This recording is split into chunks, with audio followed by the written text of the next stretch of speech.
Hi, my people. Welcome back to my channel. It's your girl, Azine Williams. How are you all doing? Hope you guys are good. Hope you guys are fine. If you're new to this channel, kindly click on the subscription button. Click on the notification bell to let you know whenever I post any new video. Okay, guys. Love in Every Word Part 2. You guys know I did a review of the first part, and you know I'll definitely do a review of the part 2. Uzo Arukwe and Bamba Odogu and Achalugo, under the direction of production of Omoni Oboli, decided to take us back to our Delulu land. Yes. Oh my goodness. Okay, when I heard that we are going to be having a part 2, I was like, what else are they going to do?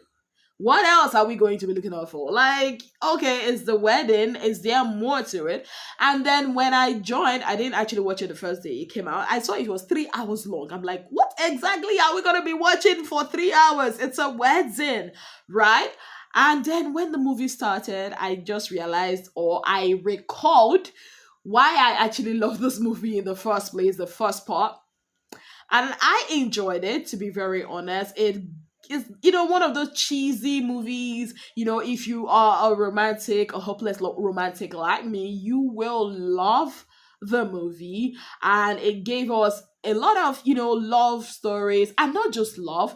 In as much as, a lot of people feel like this is a Delulu kind of movie, and that's something I do not understand. Like, people are saying, I come online and I see a lot of people saying, oh, this movie is not giving the reality, this things like this don't happen in reality. And I'm like, the fact that it doesn't happen to you doesn't mean that this is not other people's reality. And criticizing a Nollywood film for giving us something that is cheesy and something that, you can just have a relaxing moment watching, I feel like it's crazy. Because a lot of us watch Bridgerton and we know that, okay, it's still the same thing. A lot of us watch a lot of K-dramas, and I'm like, if we can enjoy that, we can enjoy Pretty Woman, where, this rich guy meets this street girl and then gives her his car to buy anything. Why do we now have a problem when it's a Nigerian movie? I do not understand that. We all watched, is it TMC? Aminu Garba, and we saw how he was spending on his girlfriend. Like, why is that? Why do we criticize things like that? Let people watch what they want to watch. Every movie must not be about the harsh realities of a Nigerian life. Please, let there be exceptions. Some of us actually just want to watch movies and just relax and bask in the love. Now, back to Odogu and Achalugo. All their interaction, or most of their interaction throughout the movie, just kept me smiling from cheek to cheek. It was so beautiful. His thoughtfulness, the fact that he's an intentional man, and the fact that he actually was the one holding on to them, not being intimate even while she wanted it. It says a lot. It's not just about their love, it's also talking about family dynamics. Even when, okay, spoilers, even when there was a whole situation about his family or his mom not agreeing to the wedding because of a lie that she was being told, she and Odogu was willing, at that point, to marry her and forfeit whatever he has to his family. Achalugo, that is Chioma, she just said no. Marriage is supposed to, in her words, she says, marriage is supposed to unite families, not divide them. I love that. And of course, having Chris Arthur, I think that's his name, Chris Arthur, the Ghanaian actor, come in, being the ex that would just not leave someone alone, buying her gifts. At some point, I'm like, why is she giving him so much audience? And then he was the Mr. H that was a partner, and, he was really trying so hard, and he got her a G-Wagon, she rejected it, and I love that part where she rejected the G-Wagon, because he was like trying to like berate or like to demote the man that she is with, and she was like, you might have money now, but this man, he's 100 times a man that you'd ever be. Is it G-Wagon that Odogu cannot buy? We also saw her mother's point of view her mother's life. We saw her dad. We saw why her mom and her dad are not together. We also saw Adako. Like, Adako carried her bad character from Jennifer's Diary to this place. Every spirit of Adako in her life we cast and bind.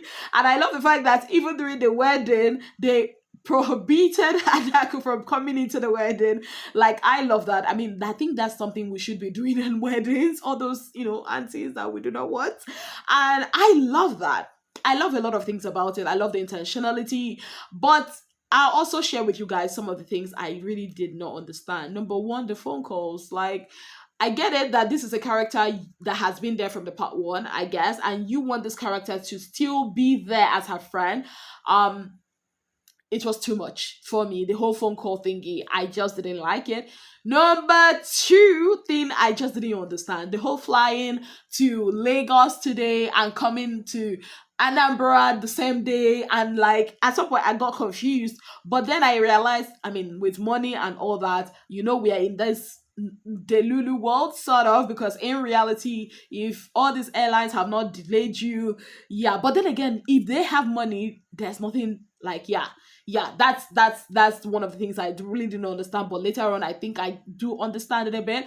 Another thing I just didn't like was the wedding. I didn't like the wedding, not because the wedding wasn't good, but I had expectations.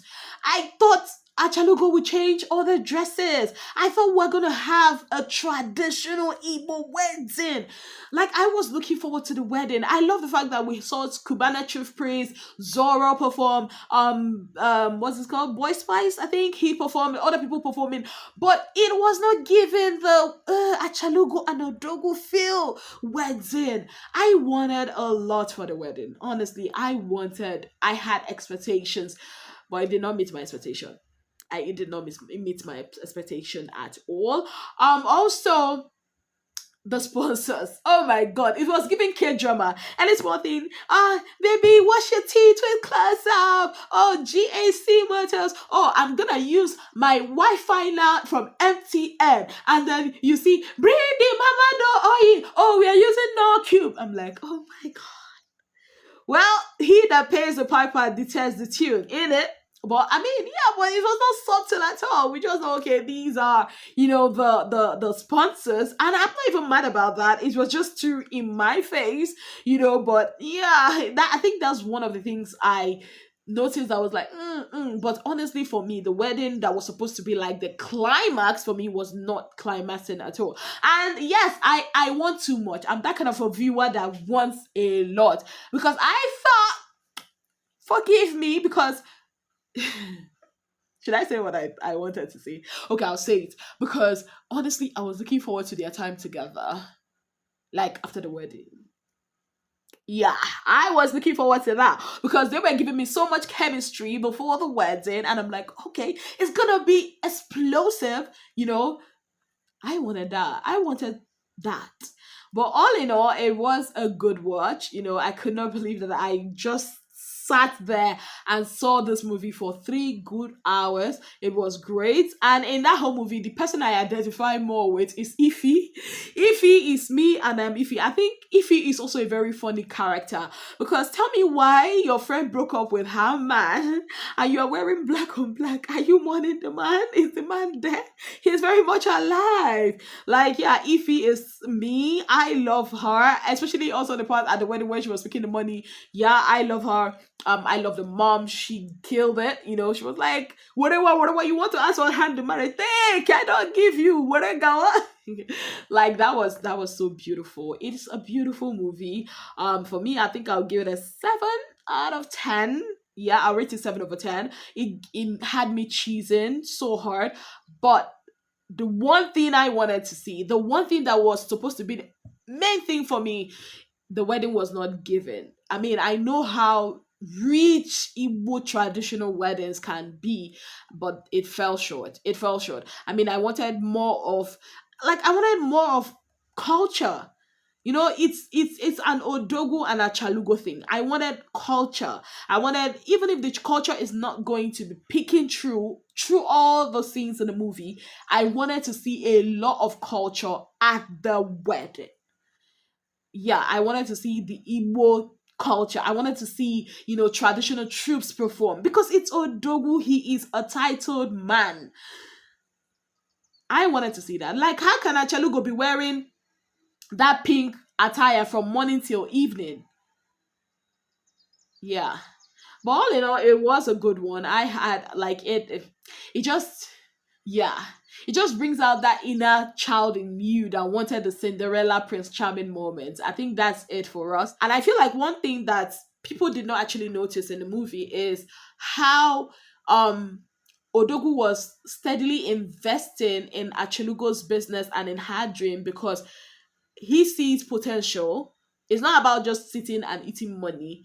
Are you able also to work hard, and also somebody will see something in you and say, you know what, I will want to invest in you? I think that's something that a lot of people are not taking out of it. It's not just enough to be an Achalugo. Are you a hardworking, industrious Achalugo?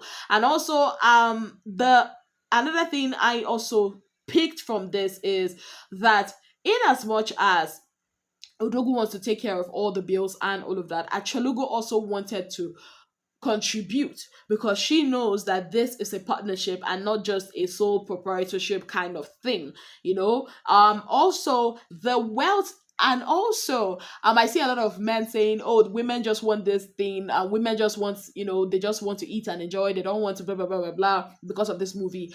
I think one of the things that they are not taking out from is the financial gap between Odogu and Achalugo is massive. So it's kind of inhumane, or not kind, basically, trying to say that, oh, Odogu and Achalugo should be doing 50-50 in their home.